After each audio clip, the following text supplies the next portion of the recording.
Hi, welcome to Glow's Kindred Kitchen, and I'm Glow. Well, today we're going to be making some butterscotch pudding in the microwave, and I just call it microwave butterscotch pudding.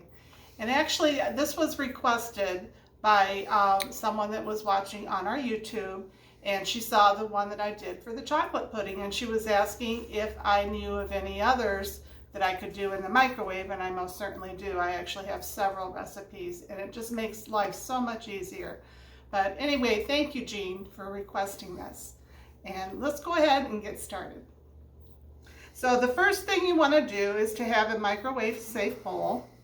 And for the butterscotch pudding, instead of regular white granulated sugar, it calls for brown sugar, 3/4 of a cup. And I went ahead and measured that out. And when you're using brown sugar, you always make sure you pack it down well into your measuring cup. One of the other ingredients it calls for is 2 tablespoons of cornstarch, and which is equal to 1/8 of a cup. So when I see, where they're asking for 2 tablespoons, I usually just go for my 1/8 of a cup.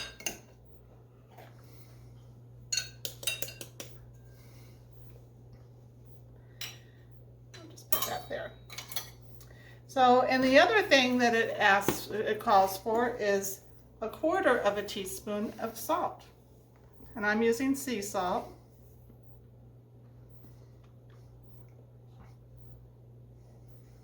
There we go.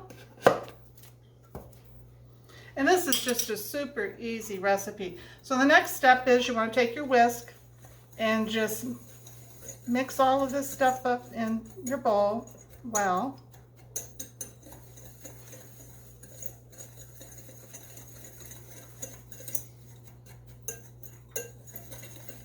And just the goal here is to just get everything combined. There, see? It actually kind of looks like sand. So then it calls for 2 cups of milk. I use whole milk in mine. And I went ahead and measured it out. And you just want to kind of slowly add it. And you just want to blend this all real well together.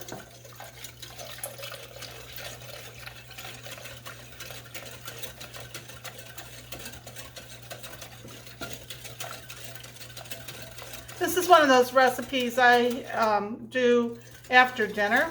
And while I'm cleaning up the kitchen, I just put this together and have it cook while I'm doing the dishes.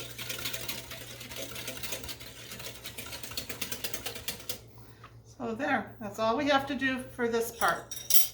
So now what I'm going to do is I'm going to put this in my microwave. And it takes 5 to 7 minutes to cook, but after 3 minutes I'm going to check it and stir it and everything. So I'll be back at the end of 3 minutes. Hi, well, it's been 3 minutes and I wanted to show you what it looks like before I even start to stir it. So you can tell that it's already starting to thicken up and get hot. So I'm going to go ahead and stir it.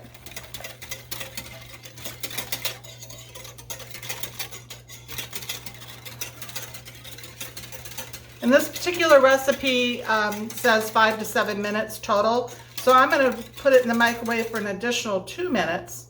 And then I'll be back and we'll see what it looks like at that point.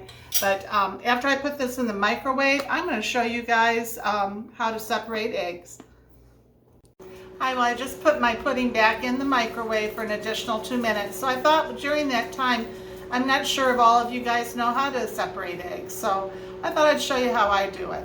So my eggs, of course, are refrigerated. So I put them in some warm water before we started, just to get them more at room temperature. So what I do is I crack along on this counter lightly. And I want it to go in here, the yolk. So I'm going to put, and see how this one broke the wrong way here? But that's okay.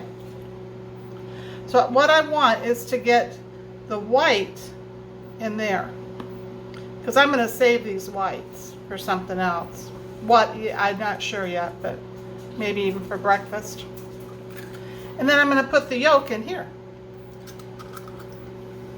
So we're going to do the next one too. Yeah, this one broke better. So again, we're going to put the white in here. in the small bowl.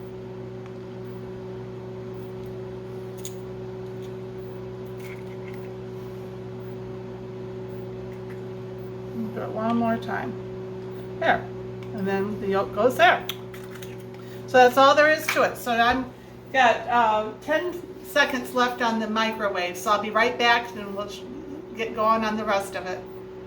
Hi, well, it was 2 minutes, and actually this was starting to go over on the side. So yeah, but one nice thing in a microwave, if it goes over, it's very easy cleanup. But as you can tell, it was coming right up. So what we're going to do now is I'm going to scramble these 2 egg yolks. And with this recipe, you can actually do 1 egg instead of the 2 egg yolks. But I like the egg yolks in this one especially because it makes it richer. And it'll help with the color as well. Because I use light brown sugar, not the dark in this one. You can use dark brown sugar, so it would make your pudding a little bit darker brown if that's what you would like. So now the next step is we're going to, I'm going to just stir this a little bit. You can see how it's thickened up. Yes, it's thickened up, Miss Chloe. It's going to thicken up more after we get done with this part. But you're going to take your pudding here, the milk and the sugar, and you're going to put a little bit in at a time into the egg yolks. So you want to do it slowly, because if you do it fast and add this hot mixture to these egg yolks, you're going to end up with scrambled eggs, and that's not what I don't think very many people would want in their pudding. So I'm going to go ahead and just slowly put it in. That's pretty slow.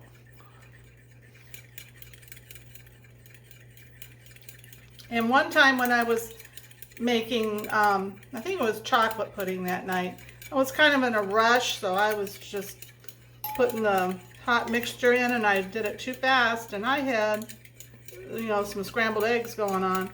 So I had to use a sieve to run the pudding through at the end to get rid of all those little scrambled eggs. It was a learning experience.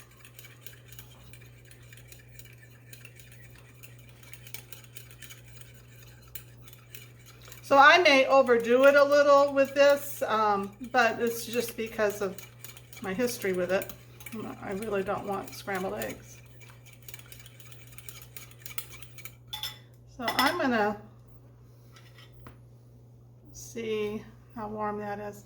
Yeah, that's pretty warm. So now you can see I don't have any scrambled eggs there. Nope. So now what you want to do is you're going to pour these egg yolks back into here in a slow stream and constantly whisk. Whisk it good.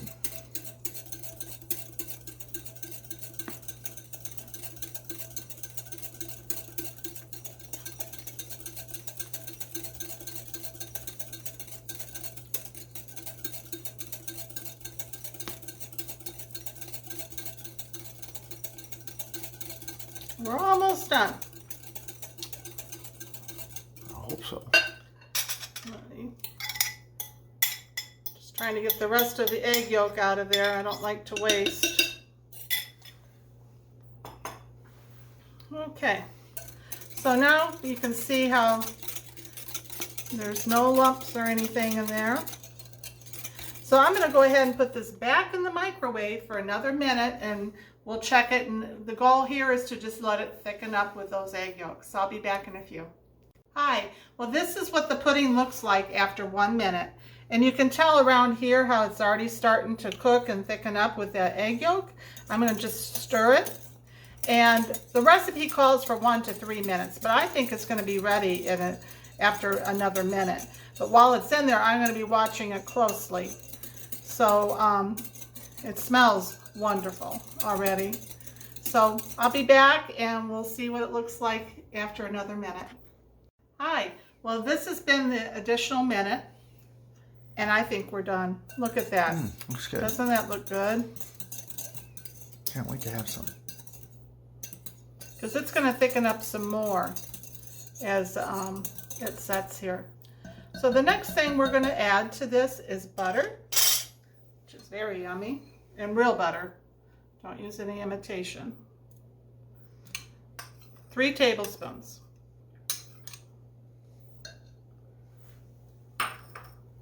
And 1 teaspoon of vanilla, real vanilla. Another thing that's good in this too is almond flavoring. Are you putting any in?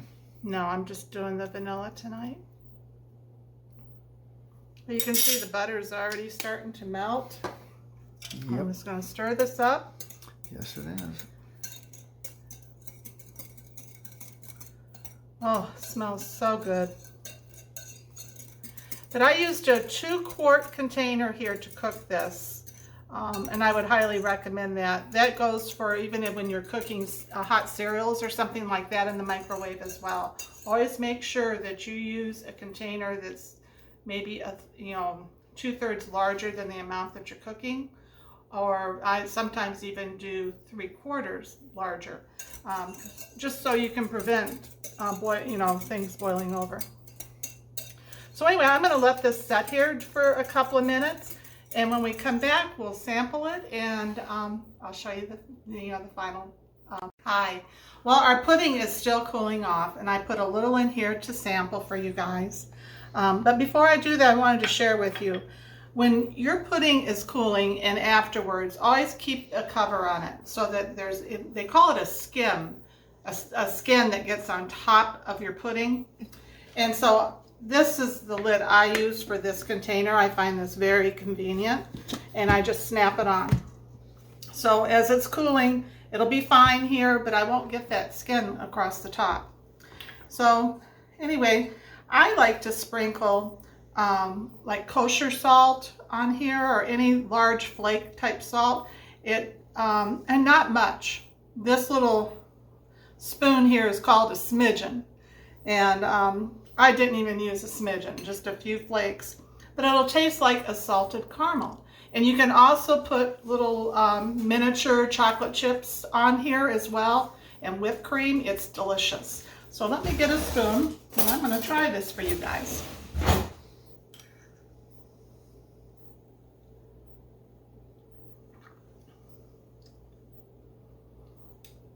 It is delicious. It reminds me of a salted caramel, and it's wonderful for this time of year, beginning of fall. So anyway, if you haven't liked this video yet, please like it if you enjoyed it, and comment if you have any comments. And if you haven't subscribed to our channel yet, feel free to do that. We'll talk to you later. Bye.